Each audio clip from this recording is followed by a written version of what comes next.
Halo pemirsa, apa kabar Anda hari ini? Senang sekali Sarah dan Mardias dapat kembali menemani Anda dalam sebuah program talkshow yang syarat informasi inspiratif untuk Anda dan juga keluarga. Inilah Bincang Sehati.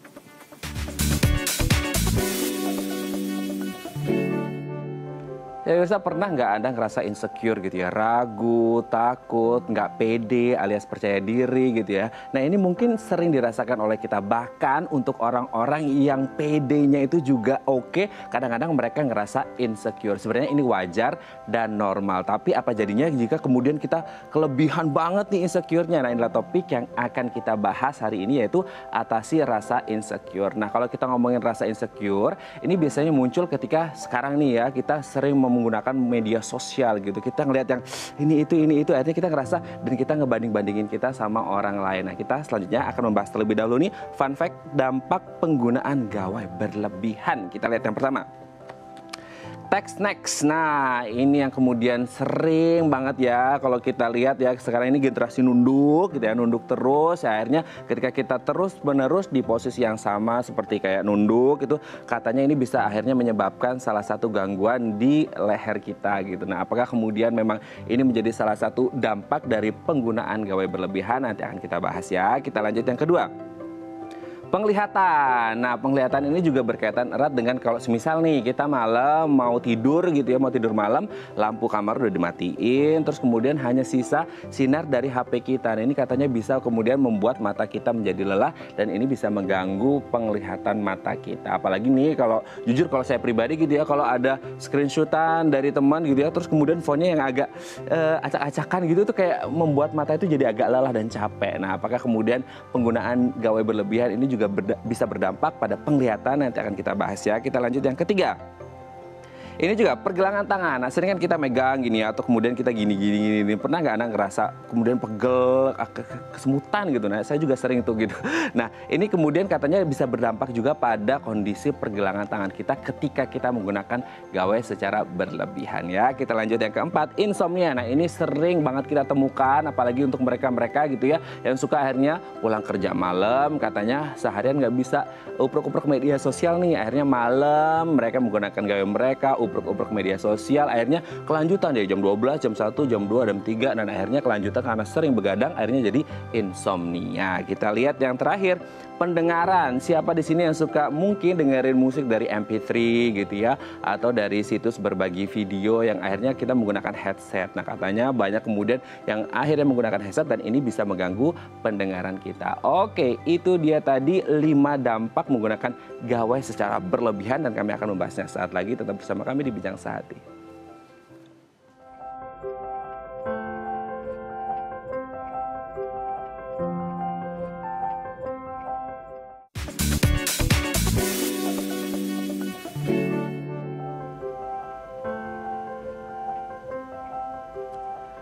Baik, Anda masih bersama kami di Bincang Sehati dan kita masih membahas tema kita hari ini, atasi rasa insecure. Rasa insecure ini bisa muncul kalau kita sekarang kan orang-orang siapa sih yang nggak pakai media sosial? Setiap hari pasti menggunakan media sosial dan pasti menggunakan gawai. Screen time-nya itu bisa lebih dari 3 jam mungkin sehari, lebih ya, pasti lebih dari 3 jam untuk kemudian ngecek-ngecek. Nah, ternyata ada dampak yang katanya bisa ditimbulkan dari penggunaan gawai secara berlebihan. Nah, untuk membahasnya telah tersambung bersama kami di sambungan Zoom dengan Dr. Andre Setiawan, dokter umum dari Mayapada Hospital Tangerang. Selamat pagi Dr. Andre, apa kabar? Selamat pagi Mas, baik kabarnya. Mas Baik. gimana, baik? Alhamdulillah baik juga, terima kasih Dr. Andre. Dok, hari ini kita akan membahas, sebenarnya tema besar kita adalah rasa insecure gitu ya. Tapi kalau ngomongin rasa insecure, mungkin salah satunya identik dengan penggunaan gawai, karena mungkin mereka mencoba untuk mengcompare diri mereka dengan orang-orang lain hingga akhirnya muncul rasa insecure. Nah, kalau ngomongin tentang penggunaan gawainya sendiri, sekarang pasti screen time orang akan jauh berlebih mungkin dibandingkan sebelum pandemi, karena banyak dari kita yang akhirnya WFH, anak-anak SFH segala macam gitu ya. Nah, kita akan membahas sebenarnya dampak dari penggunaan gawai secara berlebih itu apa. Yang pertama mungkin tech snack gitu. Nah, ini yang akhirnya sering muncul istilah namanya generasi nunduk gitu. Kalau generasi nunduk bahasanya rendah hati itu nggak masalah, tapi kalau nunduknya untuk kemudian trying to keep on the screen gitu ya, itu kayak akhirnya bisa mengganggu, katanya bisa postur tubuh, salah satunya adalah di leher. Nah, benar nggak ini dok? Iya, baik. Kita sebenarnya di dunia medis kita mengenal istilah cervical sprain atau cervical strain atau istilah gampangnya keseleo leher gitu ya. Tapi memang di dunia kiropraktik yang khusus mengenai tulang menulang itu di daerah Amerika maupun Australia yang lebih berkembang, kita mengenalnya sebagai text neck syndrome, di mana terjadi gangguan postur nih, Mas Raden, gara-gara seringan nunduk karena penggunaan gawai, baik apapun itu jenisnya, kita biasa menunduk ya, baik membaca teks, nonton video, atau membain game, atau tadi yang WFH ataupun SFH. Dengan semakin sering kita menunduk, kita postur tidak sesuai dengan yang semestinya, maka terjadi ketegangan otot. Nah, itu muncullah suatu gejala di mana dia merasa kelelahan ya, lehernya jadi kaku, kemudian jadi sakit kepala, sulit berkonsentrasi dan sebagainya. Itu memang betul. Oh, oke. Berarti sebenarnya secara tidak langsung, Dok, kalau kita ngomongin untuk mereka yang menggunakan gawai, katakanlah di masa pandemi ya, Dok ya, stresor itu kan mulai banyak banget nih masa pandemi ya. Stresor baik dari sisi sosial, percintaan, rumah tangga, ya kesehatan dan lain sebagainya, itu sudah stresor yang bisa mungkin membuat kita tension gitu. Nah, dengan posisi yang generasi nunduk tadi, nunduk terus ini juga bisa menimbulkan tension seperti tadi dokter sebut. Berarti ini bisa berbahaya juga berarti untuk kesehatan secara pribadi ke orang tersebut ya, Dok ya? Ya, kalau terjadi secara jangka panjang gitu, mungkin sampai membutuhkan intervensi medis. Dalamnya mungkin perlu fisioterapi atau untuk mengembalikan posturnya kembali seperti yang semestinya gitu sih. Oke, berarti memang harus ada intervensi medis karena kita nggak tahu nih pandemi ini usainya kapan ya. Kita doain semoga cepat gitu ya, Dok ya. Amin. Oke, kita lanjut yang kedua, Dok. Nah, apakah benar menggunakan gawai berlebih dapat menyebabkan seseorang mengalami penurunan kemampuan penglihatan? Nah, sering kan mungkin siang excusesnya mereka nggak menggunakan gawai karena lagi sibuk kerja, akhirnya malam pas mau bobo gitu ya, mau tidur malam udah matiin lampu kamar, masih ngoperasiin handphone dengan tidak ada cahaya, hanya cahaya dari screen. Nah, apakah kemudian ini menjadi salah satu indikasi bahwasanya menggunakan gawai berlebih ini bisa mengganggu penglihatan kita, Dok? Oke, ada benarnya, ada tidaknya. Jadi kalau di dalam hal ini penurunan penglihatan dalam hal ini adalah mata minus atau mata plus, tidak selalu berhubungan karena mata minus sendiri adalah suatu gangguan anatomis bola mata gitu ya. Sedangkan mata plus atau mata positif adalah suatu gangguan pada lensa mata. Nah, kalau yang terjadi pada penggunaan gawai yang berlebihan biasanya terjadi karena mata lelah atau mata kering, di mana ketika sudah terjadi adiksi atau kecenderungan orang untuk melihat gawai secara terus-menerus, maka apa yang pernah saya sebutkan di pertemuan yang lalu mengenai 20 menit melihat gawai, 20 menit istirahat, 20 detik istirahat gitu, itu biasa tidak bisa dilakukan karena ya udah terlalu terpaku aja gitu ya dengan si gawainya. Bisa menimbulkan yang kita sebut sebagai dry eyes atau mata kering dan lain-lain, bisa sampai double vision ya. Kemudian bisa sampai menyebabkan fokusnya itu jadi buyar karena pandangannya jadi kabur karena terlalu terfokus pada satu titik terlalu lama. Itu sih, Mas. Oke ya, berarti memang tidak secara langsung mungkin yang mungkin bisa langsung dirasakan adalah mata mulai lelah gitu ya, Dok ya, dan harus segera diistirahatkan. Makanya tadi keluar rumus seperti yang Dokter Andre sebutkan 20-20-20 gitu ya. Oke, Dok, kita lanjut yang selanjutnya. Nah, katanya menggunakan gawai berlebih ini bisa berdampak pada kesehatan atau posisi pergelangan tangan kita. Kan sering, Dok, kalau kita lagi PW gitu ya, kamu rebahan juga itu kayak gini-gini, satunya menyangga handphone, satunya gini-gini. Nah, ini kadang-kadang ada pegel-pegelnya. Ini menjadi dampak bahwa kita kayaknya udah berlebihan nih waktunya untuk menggunakan gawai gitu, Dok. Gimana nih? Iya. Belakangan ini kita makin merasa bahwa smartphone bukan semakin kecil. Selain smartphone, gawai-gawai bentuk lain juga bentukannya semakin besar dan berat gitu ya. Ditambah dengan semakin banyaknya media sosial atau hal-hal yang bisa kita lakukan dengan menggunakan gawai dibandingkan beberapa tahun yang lalu, menyebabkan kita memang semakin terpaku dengan gawai kita. Nah, ketika kita melakukan fokus pada gawai kita, tentu dengan posisi yang tidak seideal mungkin, ataupun kalau memang ideal, tidak bisa berlangsung lama. Jadi pada cenderungannya, posisi seenak hatinya aja, sesuka nyamannya bagaimana. Nah, kecenderungannya penggunaan gawai dengan gangguan pergelangan tangan ini biasa kita hubungkan dengan carpal tunnel syndrome. Carpal tunnel syndrome ini adalah suatu kumpulan gejala di mana terjadi di pergelangan tangan kita ini ada nervus yang atau persarafan yang lewat di situ. Nah, di daerah situ memang udah pada dasarnya sempit, Mas.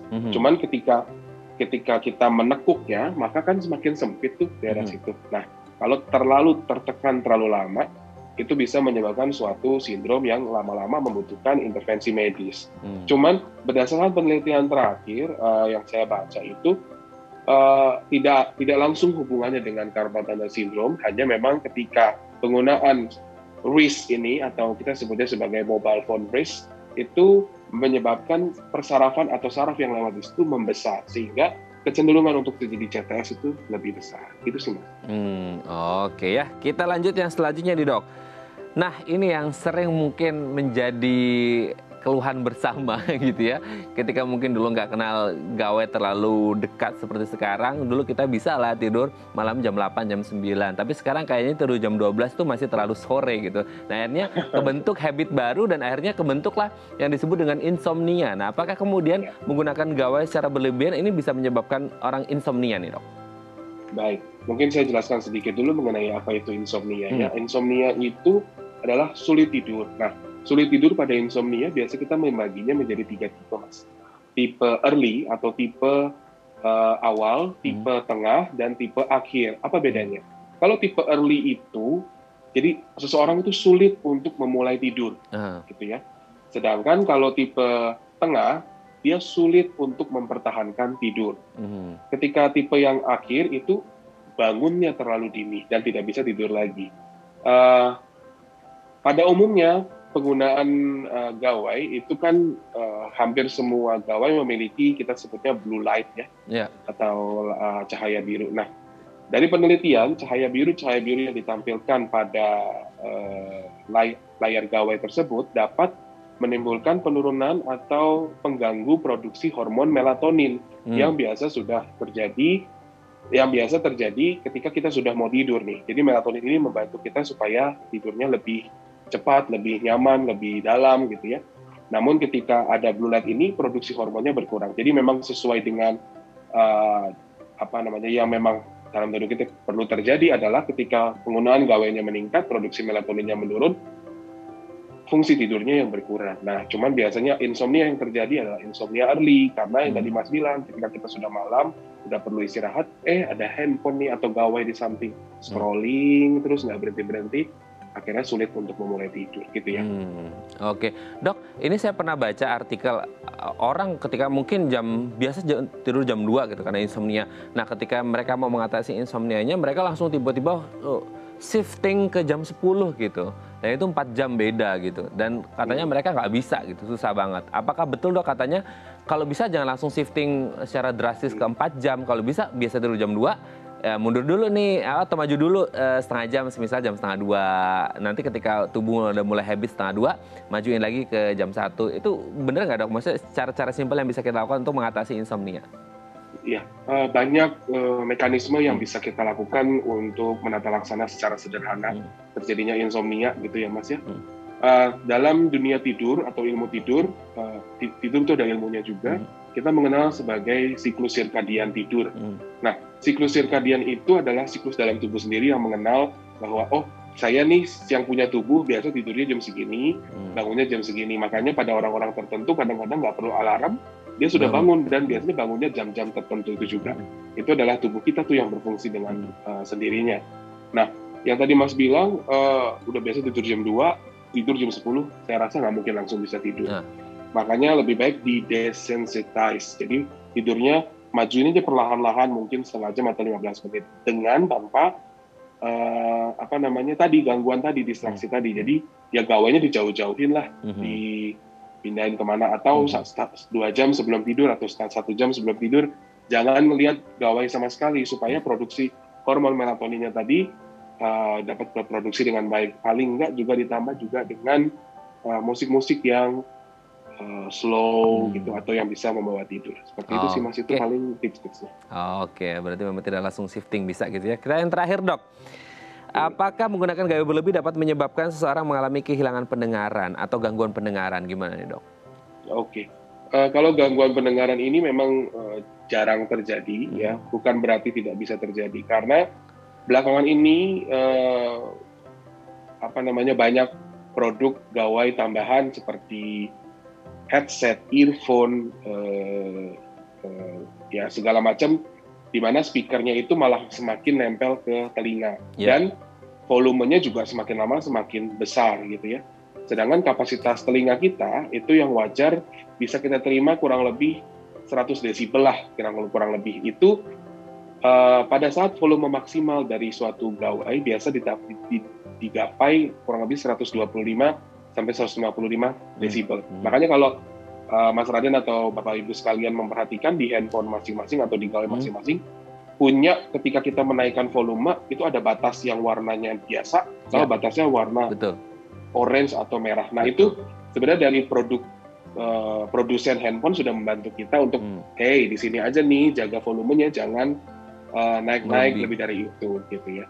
Kalaupun memang, lagunya lagi bagus nih, saya lagi pengen dengarnya lebih jelas, paling 5-10 menit itu masih acceptable, jangan lebih dari itu. Ketika itu terjadi lebih lama, dapat menimbulkan penurunan pendengaran. Kita sebutnya mungkin noise induced hearing loss kita sebutnya. Cuman untuk diagnosis seperti itu memerlukan pemeriksaan lebih lanjut. Oke, jangan sampai kita mengalami hearing loss gara-gara dengerin musik yang kita suka gitu ya, Dok ya. Intinya di zaman digital online ini 4.0 mungkin beralih ke 5.0 dalam waktu dekat. Kita harus bijak karena gawai sudah smartphone. Nah, kita juga harus jadi smart user juga, jangan sampai merugikan kita. Terima kasih Dr. Andri sudah berbagi bersama kami pagi hari ini di Bincang Sehati. Sehat-sehat terus dan salam untuk teman-teman di Mayapada Hospital Tangerang. Selamat pagi, Sehat semuanya. Bye-bye. Baik pemirsa, selanjutnya kita akan membahas tema kita hari ini. Bagi Anda yang memiliki pertanyaan, Anda bisa menghubungi kami di nomor 021-290-3244 atau DM Instagram kami di @bincangsehatidayatv. Kami akan segera kembali.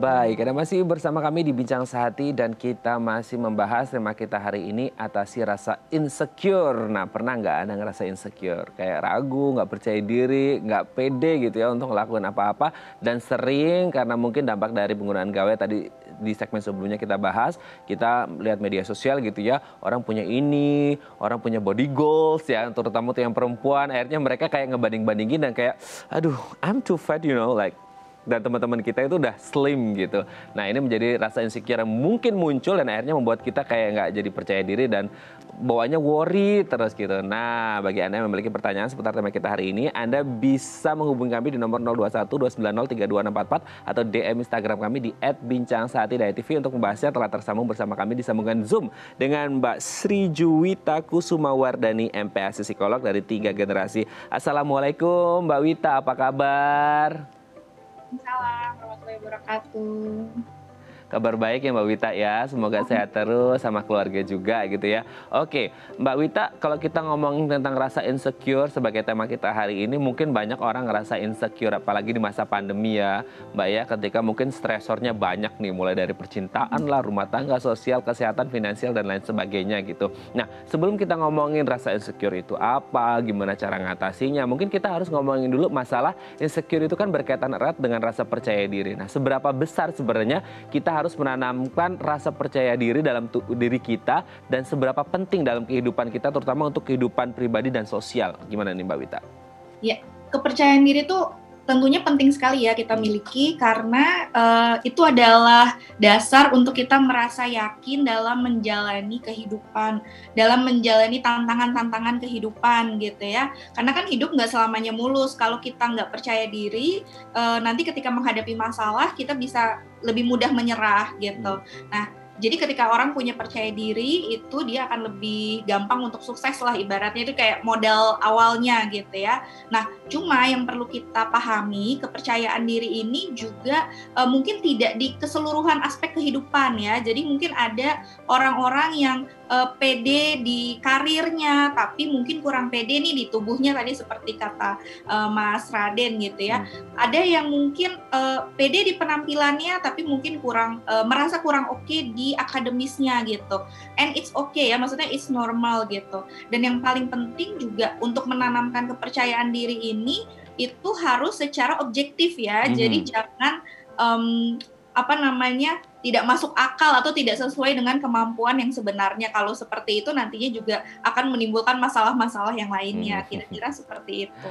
Oke, berarti juga kalau ngomongin rasa percaya diri dan apa yang ada dalam diri kita harus juga ngukur diri kita untuk kemudian kita bisa menetapkan setting the goals-nya itu sesuai dengan kapasitas diri kita. Jangan yang excess the capacity ya. Dan itu akan justru bukan membuat kita termotivasi, justru malah akan kita bikin depresi gitu ya Mbak Wita ya. Oke, nah kalau ngomongin rasa percaya diri, ada orang-orang yang memang rasa percaya dirinya oke, ada yang nggak oke, ada yang sedang-sedang aja gitu. Nah kalau ngomongin tentang percaya diri, hal-hal apa aja sih Mbak yang biasanya ini bisa mengganggu rasa percaya diri seseorang? Apakah itu kemudian dari faktor latar belakang keluarga, ekonomi, ya nggak tahu sekarang masih ada kayak kelas atau strata sosial atau seperti apa itu? Ya. Itu benar banget sih, itu salah satunya ya ketika mungkin merasa ketika dibandingkan dengan orang lain atau lingkungannya dia merasa berbeda gitu, dia merasa lebih kecil, itu sangat mungkin gitu. Terus menghadapi situasi yang baru juga kadang-kadang membuat orang lain tuh seseorang merasa tidak percaya diri gitu, karena mungkin dia belum paham ini aturan mainnya seperti apa, kira-kira akan ada penilaian apa gitu ya. Terus misalkan memasuki suatu situasi sosial yang baru gitu, mungkin jadi lebih merasa body conscious atau lebih sadar akan tubuhnya, akan lebih sadar akan dirinya sendiri. Nih aku udah oke atau belum ya, atau nanti orang lain akan melihat aku seperti apa ya gitu. Dan mungkin tadi udah sempat disinggung sedikit bahwa karena sekarang tuh media sosial ini banget ya, maksudnya jadi makanan sehari-hari kita gitu. Nah itu kan kita pasti secara nggak sadar mungkin meng-compare dengan orang-orang yang kita lihat tuh di kehidupan media sosialnya. Padahal itu sesuatu yang ya pasti orang akan posting lebih banyak hal-hal yang bagus, hal-hal menyenangkan gitu ya, dibandingkan ketika dia lagi low atau lagi feel sad gitu. Nah itu ketika ada perbandingan-perbandingan seperti itu mungkin juga sangat bisa berdampak kepada orang-orang yang memang mungkin sudah dari awalnya tidak cukup percaya diri akan dirinya gitu. Oke, jadi jangan pernah membandingkan gitu ya. Karena media sosial itu kadang-kadang juga nggak sesuai real 100% reality. Karena mungkin ya kita ambil contoh beberapa ya mungkin ini motivasi untuk posting yang something good. Tapi kemudian jangan coba membandingkan. Karena setiap orang pasti punya problematika sendiri gitu ya Mbak Wita ya. Oke, nah kalau ngomongin tentang insecure-nya ini sendiri. Tadi kan kita sudah ngebahas bagaimana rasa percaya diri ini harus kita bangun. Nah kalau salah satu mungkin masalah yang kita hadapi dengan rasa percaya diri adalah insecure. Nah sebenarnya insecure ini apa dan penyebabnya apa gitu, maksudnya apakah melulu dari faktor internal atau eksternal atau apa nih, gimana nih Mbak Wita? Oke, insecurity ini memang perasaan perasaan tidak aman secara psikologis yang kita rasakan terhadap diri sendiri dan orang lain gitu ya. Biasanya merasa kurang oke, kurang dicintai, kurang memperoleh dukungan, kurang merasa diterima dari lingkungan sosial, itu bisa membuat seseorang merasa insecure gitu. Nah, apa saja sih yang bisa membuat seseorang menjadi insecure? Itu biasanya banyak dilatar belakangi oleh perilaku orang tua ya, maksudnya mungkin punya orang tua yang sangat suka mengkritik gitu, apa-apa dikritik, hal-hal yang kecil, penampilan semuanya kayaknya harus sempurna. Nah itu sangat mungkin bisa membuat seseorang menjadi lebih mudah insecure. Atau mungkin pengalaman masa lalu seperti misalkan di sekolah ada mengalami bullying gitu ya. Nah itu kan juga bisa membuat seseorang jadi lebih insecure terhadap lingkungan sosialnya gitu. Lalu juga ada ini standar yang tidak cukup sehat gitu ya. Jadi merasa bahwa saya harus sempurna nih di segala aspek. Nah itu malah bikin stres sendiri dan bisa membuat merasa insecure ya, karena yang namanya manusia kan nggak ada yang sempurna 100% luar dalam gitu. Yes. Nah hal-hal seperti itu yang sangat mungkin bisa membuat seorang insecure sih. Oke, bisa menjadi dari faktor internal, eksternal juga gitu ya berarti ya Mbak Wita ya. Nah pertanyaannya kemudian kalau kita ngomongin tentang jenis kelamin, nah kalau ngomongin perempuan ini kan mereka pakai perasaan gitu ya. Tapi kalau laki-laki kan mereka kayak ya udah deh sabodo teuing gitu bahasanya kalau orang Sunda mah ya gitu. Nah sebenarnya ada nggak usia atau jenis kelamin tertentu yang mereka rentan mengalami insecure gitu? Kalau laki-laki bodo amat, tapi kalau perempuan kan sering kayak ngebanding-bandingin, apalagi masalah body goals gitu. Gimana Mbak Wita? Ya, ini sesuai dengan tahap perkembangan sih biasanya. Jadi kalau untuk remaja misalkan, mereka akan lebih mudah insecure ketika merasa tidak diterima oleh lingkungan sosialnya karena memperoleh peer atau peer teman sekelompok atau juga penerimaan dari lingkungan itu jadi sesuatu yang sangat penting buat remaja. Tapi mungkin seiring berjalannya waktu ketika kita sudah lebih dewasa, ya itu nggak terlalu jadi main objek untuk kita perhatikan lah gitu. Nah, kalau terkait jenis kelamin gitu, mungkin kalau perempuan tadi seperti Mas bilang lebih concern dengan tubuh gitu ya. Mereka akan lebih mudah insecure terhadap penampilan. Itu betul sih, memang itu dari remaja juga sudah mulai ada tuh biasanya kalau untuk remaja perempuan gitu. Nah, tapi kalau untuk laki-laki sendiri itu mungkin bukan di tubuh tapi lebih di let's say karir gitu, secara finansial itu juga sangat mungkin ketika dia membandingkan dengan teman-temannya, kayaknya pekerjaan temanku udah lebih stabil nih gitu, kayaknya gajinya udah lebih tinggi nih. Nah, itu sangat mungkin untuk membuat dia merasa insecure ya. Jadi menurutku insecurity ini sangat bisa dimiliki oleh berbagai usia dan jenis kelamin apapun, tapi mungkin bentuk insecurity-nya yang memang berbeda disesuaikan dengan kategori-kategorinya. Seperti itu. Oke, dan juga bergantung pada rintangan permasalahan yang mereka hadapi dan bagaimana they cope with the problem gitu ya. Jadi supaya mereka bisa ngerasa insecure atau enggak. Oke Mbak, nanti kita akan lanjut lagi di titik mana kita ngerasa bahwa kita udah mulai ngerasa insecure dan gejala-gejala mungkin yang atau tanda-tanda yang mungkin kayaknya saya insecure dan nah ini di titik mana seperti itu ya. Baik pemirsa, bagi Anda yang memiliki pertanyaan seputar tema kita hari ini, Anda bisa menghubungi kami di nomor 0212903244 atau DM Instagram kami di @bincangsaati.tv. Kami akan segera kembali.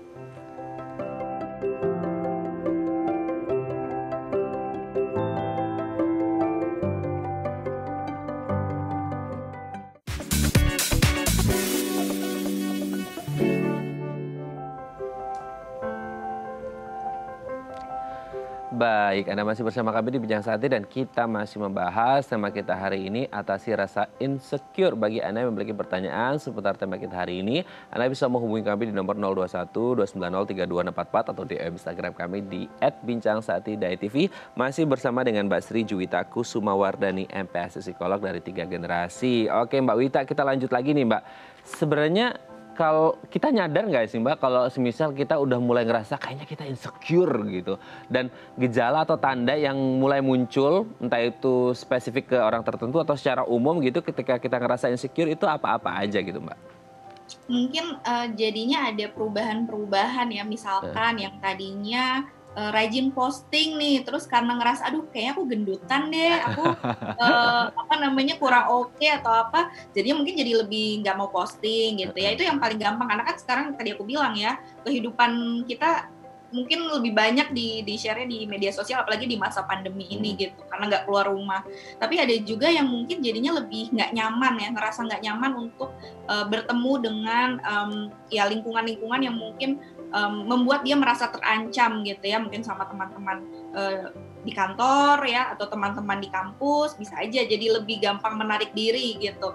Rasanya kalaupun harus ketemu sama mereka atau mengikuti suatu kegiatan sosial gitu ya di luar sana, itu rasanya jadi lebih feeling uneasy gitu, kayak lebih peduli sama apa yang ada di tubuhnya, jadi lebih aduh ini aku udah oke atau belum ya, atau nanti kira-kira orang tuh akan ngomong apa ya, atau mungkin bisa juga jadi lebih sensitif ya, misalkan nih orang sebenarnya lagi bercanda tapi karena kita udah insecure duluan, ngerasa bahwa itu candanya kayak buat kita, padahal bukan buat kita ya, in general aja bercanda gitu. Jadi lebih sensitif, jadi lebih conscious, lebih sadar akan penampilan atau diri sendiri gitu. Dan itu ya kan tentunya jadi membuat dia merasa nggak nyaman ya, terutama ketika harus ketemu sama banyak orang biasanya. Gitu.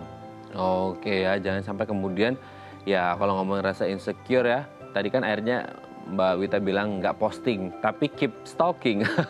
Ini jadi nambah insecure lagi gitu ya. Oke, Mbak Wita, sebelum kita lanjut, ini ada DM Instagram akan saya bacakan ya, dari @iva_rahman.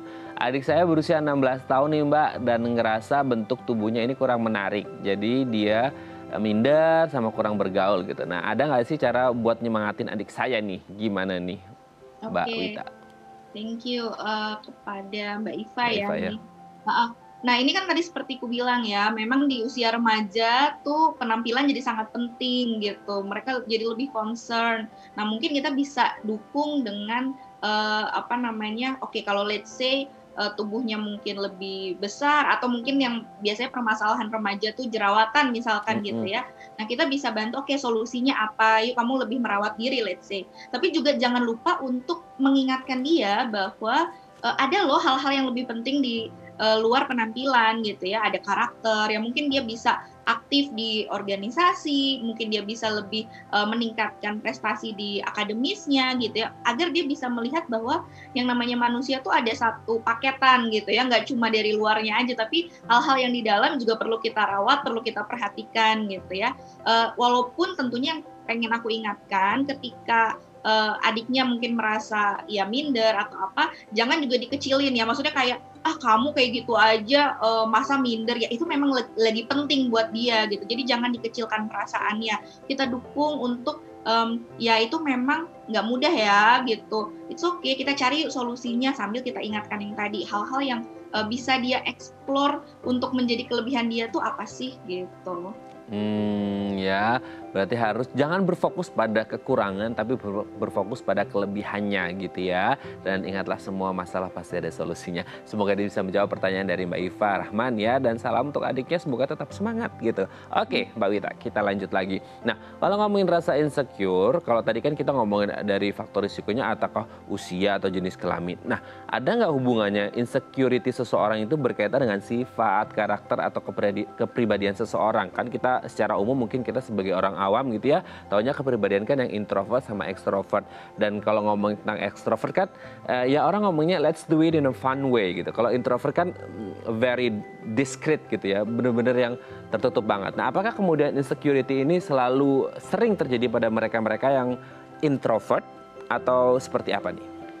Oke. Nah, memang sekedar meluruskan ya, maksudnya ekstrovert kan mungkin dianggapnya sebagai orang-orang yang senang nih dengan bergaul gitu ya, sedangkan introvert enggak ya, sebenarnya enggak seperti itu juga. Introvert juga sangat mungkin kok bisa punya banyak teman, atau mungkin bahkan bekerja di yang sifatnya tuh harus menghadapi banyak orang gitu ya. Cuma memang energinya gitu ya, kalau ekstrovert memperoleh energinya ketika ketemu orang, introvert memang energinya itu ketika dia melakukan banyak hal-hal secara mandiri dengan diri sendiri gitu.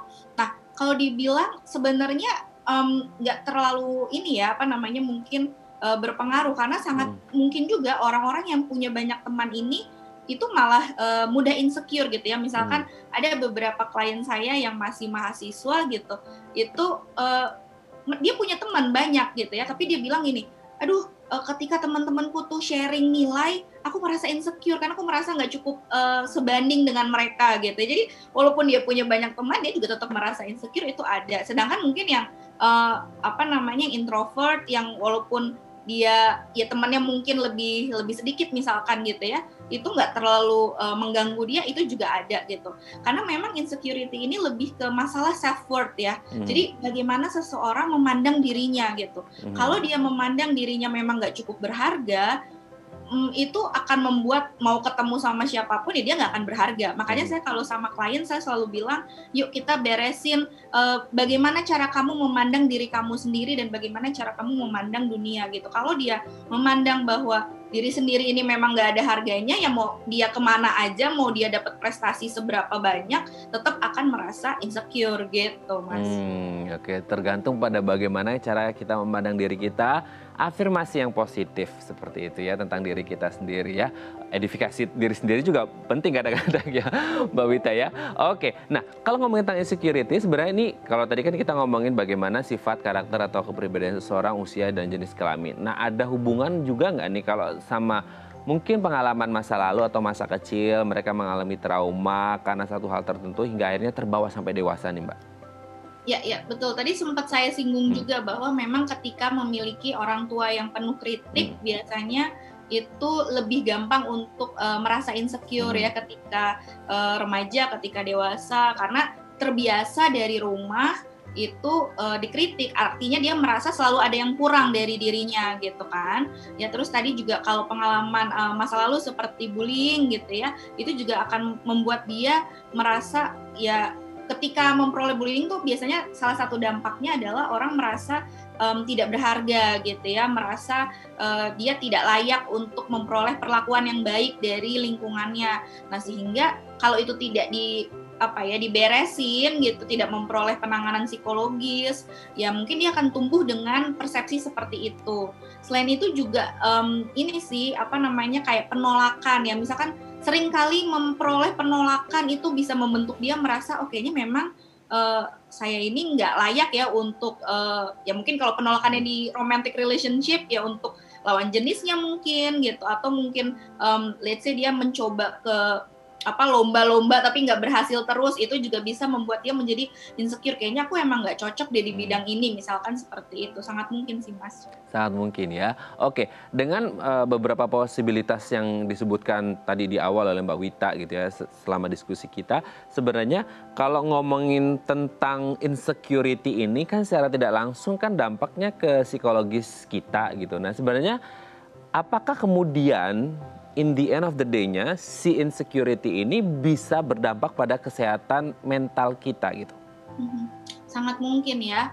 Jadi kalau misalkan insecurity ini tidak tertangani dengan baik gitu, itu bisa berkembang ke gangguan-gangguan psikologis yang lebih besar ya. Let's say misalkan gangguan makan. Gangguan makan itu yang paling sering sih biasanya karena basicnya atau akarnya itu dari rasa cemas gitu ya.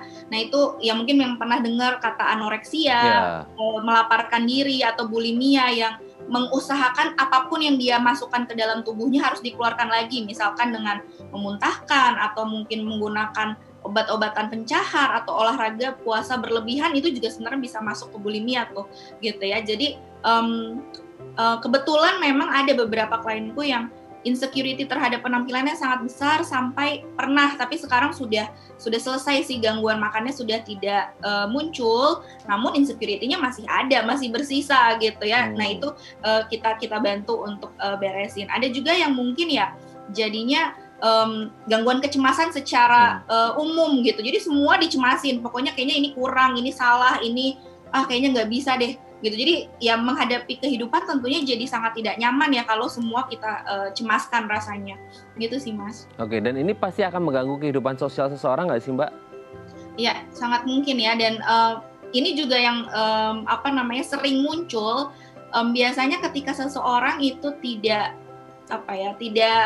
punya keberhargaan diri yang baik gitu. Nah itu bisa macam-macam nih, terutama di hubungan romantis ya. Bisa dia memang jadi sangat kecil, merasa tidak percaya diri, sehingga misalkan ada orang baik suka sama dia, tapi dia nggak mau aku kayaknya banyak kurangnya, malah yang orang baik ini ditolak gitu misalkan. Atau ada juga yang malah menjadi pelaku nih Mas gitu ya, pelaku kekerasan gitu ya, kekerasan atau pelaku hubungan tidak sehat, karena ketika dia merasa insecure, dia malah jadinya ibaratnya membuat orang lain merasa kecil juga gitu. Jadi kayak bragging ya gitu. Jadi menarik orang atau pasangannya untuk sama-sama nih merasa tidak puas dengan dirinya gitu. Jadi dampak terhadap hubungan sosial itu sangat besar sih dari insecurity ini. Di titik mana orang ini harus ketemu dengan profesional ahlinya seperti psikolog, dan biasanya apa yang disampaikan gitu Mbak? Oke. Nah ini ya, sebenarnya sih datang ke psikolog nggak harus nunggu sampai ada gangguan ya gitu. Sebenarnya karena kita itu biasanya fokusnya dua, ada emotional healing, ada personal development atau perkembangan pribadi. Jadi kalau walaupun nih misalkan baru ya tidak pede, aku nggak pede presentasi nih Mbak gitu. Nah nggak apa-apa, kita diskusi untuk kita cari apakah akarnya sebenarnya ada akar yang kuat dari insecurity-nya, seperti tadi misalkan punya trauma atau apa, atau memang cuma kebetulan saja nih habis nilainya jelek jadi dia nggak pede misalkan gitu. Nah kalau misalkan masalahnya baru dan masih lebih sederhana kan sebenarnya kita bantunya akan lebih cepat gitu Mas. Tapi kalau misalkan masalahnya memang berakar sudah terlalu lama, nah tentunya itu kan butuh pendampingan psikologis yang lebih panjang gitu ya. Nah kalau dibilang kapan yang memang kalau sudah mengganggu, ya biasanya kita ngeceknya dari fungsi sehari-hari. Misalkan memang dia jadi udah nggak mau ke kantor atau sekolah, ya itu kan jadinya mengganggu gitu ya. Atau misalkan jadi nggak punya teman sama sekali gitu. Nah itu kan juga sudah mengganggu kehidupan atau fungsi sehari-harinya. Sehingga itu udah perlu dibantu.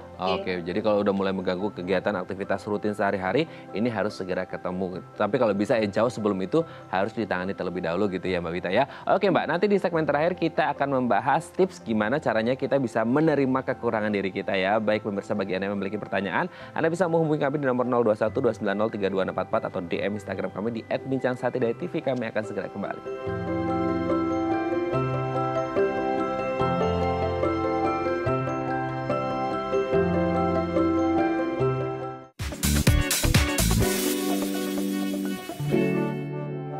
Baik, Anda masih bersama kami di Bincang Hati, masih bersama dengan Mbak Wita. Mbak Wita, ini ada penelpon kita di segmen terakhir. Kita sapa terlebih dahulu ya Mbak Wita ya. Halo, selamat pagi. Dengan siapa, di mana?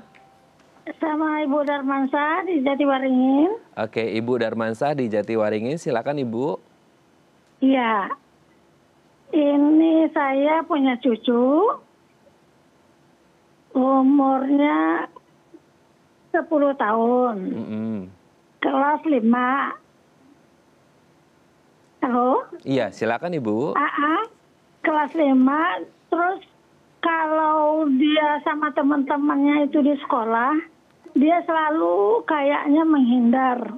Karena dia sangat sensitif terhadap kata-kata yang nggak benar. Misalnya gue, lu gitu kan, kalau anak-anak sekarang kan gue, lu. Dia mencap temannya itu jelek gitu. Jadi dia itu berusaha menghindar dari temannya itu. Jadi saya lihat dia selalu memperhatikan teman-temannya tuh nggak baik. Nah, sehingga dia nggak punya teman di sekolah. Temannya juga nggak mau lah berteman sama dia. Jadi reaksinya tuh selalu berkelebihan. Kadang-kadang temannya itu misalnya ngobrol terus melihat ke dia kan, kebetulan melihat ke dia, dia udah merasa bahwa dia tuh diomongin temannya. Nah, terus memang dia udah bilang juga bahwa dia di sekolah itu nggak senang. Nah, terus saya tanya ke dia, punya teman nggak di sekolah? Nggak punya, katanya. Cuman ada satu, katanya. Saya bilang nggak punya teman di kelas itu, cari teman di kelas lain, saya bilang gitu. Tapi saya lihat ini dia tuh terlalu sensitif gitu. Baik Ibu Darmansyah. Ini perempuan ya cucunya? Iya, perempuan. Baik. Terima kasih Ibu Darmansyah. Sudah jelas Mbak Wita? Sudah. Baik. Terima kasih Ibu Darmansyah di Jatiwaringin. Kita akan coba jawab ya. Silakan Mbak Wita. Ya, nah ini mungkin karena masih kecil ya, nggak apa-apa sih. Menurutku sih kita kasih pengertian saja bahwa yang namanya lingkungan itu tidak semuanya bisa kita kontrol ya. Artinya maksudnya di sekolah pasti akan ada banyak orang ragamnya gitu ya. Banyak orang yang berbeda-beda karena nilai dan didikan yang juga berbeda-beda gitu. Dia perlu menerima situasi tersebut karena nanti kemanapun dia melangkah pasti akan ada orang-orang yang tidak sesuai dengan ekspektasi atau persepsinya gitu. Betul, dengan ekspektasinya. Jadi jangan mengharapkan bahwa semua orang harus sesuai dengan apa yang dia inginkan gitu. Tadi juga sebenarnya dari Ibu Darmansyah sudah ada sarannya ya untuk mencari teman di kelas lain. Itu menurutku juga hal yang baik. Mungkin juga kita kembangkan ya karena masih kecil, ya mungkin ada teman-teman dari lingkungan rumah atau mungkin nanti kalau ada ikut les atau ikut kegiatan, nah itu mungkin ada akan teman-teman dari circle yang berbeda lagi, bukan cuma dari teman kelasnya. Nah tapi ya kita perlu arahkan yang seperti tadi ya, bahwa tidak semua orang itu akan sesuai gitu ya. Maksudku berteman dengan orang-orang yang mungkin tidak sesuai ini bukan berarti kita harus mengikuti nilainya gitu ya. Misalkan dia nggak suka nih teman-temannya ngomong gue lo, ya nggak apa-apa, nggak suka tuh nggak apa-apa, dan dia juga punya hak untuk pakai kata sapaan yang dia inginkan, tetapi tetap bisa berteman. Maksudnya kan ya berbeda itu adalah hal yang indah sebenarnya ya, karena kita akan bisa belajar banyak hal dari perbedaan gitu. Nah, tapi apakah kemudian akan berpengaruh pada kondisi psikologis si anak, Mbak? Kalau kita ngomongin anak-anak sebenarnya sudah ada pengaruh ke psikologis nggak sih? Karena kita kan pikirnya psikologis itu hanya untuk orang dewasa. Kalau anak-anak nature-nya mereka untuk gue mau temen sama lu nggak mau temen sama gue, gitu bahasnya gitu kan gitu. Nah, apakah ini bisa berdampak pada kondisi psikologis dan kedepannya ketika mereka mengalami pertumbuhan sampai dewasa akan terbawa nggak itu? Iya, tadi yang memang menarik adalah kata-kata dari Ibu Darmansyah bahwa cucunya ini sensitif. Nah ini ya, kata sensitif ini yang perlu kita kita kelola dengan baik. Punya kepekaan yang besar itu hal yang baik, tetapi tidak bisa tadi semua hal jadi nggak mau, semua hal jadi kita langsung tolak, kita jadi menghindar gitu. Nah kalau tidak diberikan pemahaman yang yang lurus gitu, yang memadai gitu ya, nanti sangat mungkin persepsi ini akan terus dia bawa gitu sampai remaja, sampai dewasa, bahwa ya udah pokoknya kalau aku nggak suka ya aku menghindar aja. Padahal kan sebenarnya ada hal-hal yang perlu kita coba dulu ya, mungkin kita perlu adaptasi dulu gitu untuk bisa benar-benar mengerti gitu ya nilai-nilai orang ini seperti apa sih gitu. Jadi jangan langsung, karena yang menurutku bahaya adalah ketika dia terlalu sensitif dan solusinya langsung cabut aja gitu ya, menghindar aja. Nah itu kan nanti ketika menghadapi situasi atau permasalahan yang lebih sulit, apakah mentalnya langsung menghindar saja atau bagaimana? Itu yang nantinya kan jadi kurang baik ketika menghadapi persoalan-persoalan di masa dewasa. Oke, mungkin satu hal yang bisa dilakukan adalah kemudian bagaimana Ibu Darmansyah atau pihak keluarga ini mencoba memfasilitasi dan mengkomunikasikannya kepada pihak sekolah, salah satunya guru kelasnya gitu ya, untuk kemudian mencoba membimbing, menyatukan antara si anak ini dengan teman-temannya yang ada di kelas supaya hubungannya tetap harmonis. Karena ini juga berkaitan dengan kemampuan dan kapabilitas si anak ke depan seperti itu ya. Baik, terima kasih Mbak Wita sudah bergabung bersama kami pagi hari ini di Bincang Sehati. Kita doakan semoga pandemi ini segera usai, dan tadi juga semoga pertanyaannya bisa menjawab pertanyaan Ibu Darmansyah yang ada di JTI Waringin. Sehat-sehat terus untuk Mbak Wita dan juga keluarga, dan salam untuk semua yang ada di rumah. Terima kasih. Assalamualaikum. Selamat pagi. Baik, pemirsa, bagi Anda yang memiliki kritik dan saran, Anda bisa menghubungi kami di nomor 0889 8100 5000 atau Anda bisa follow media sosial kami di @bincangsehati.tv. Saya Raden Madlias pamit, sampai jumpa dan selamat beraktivitas.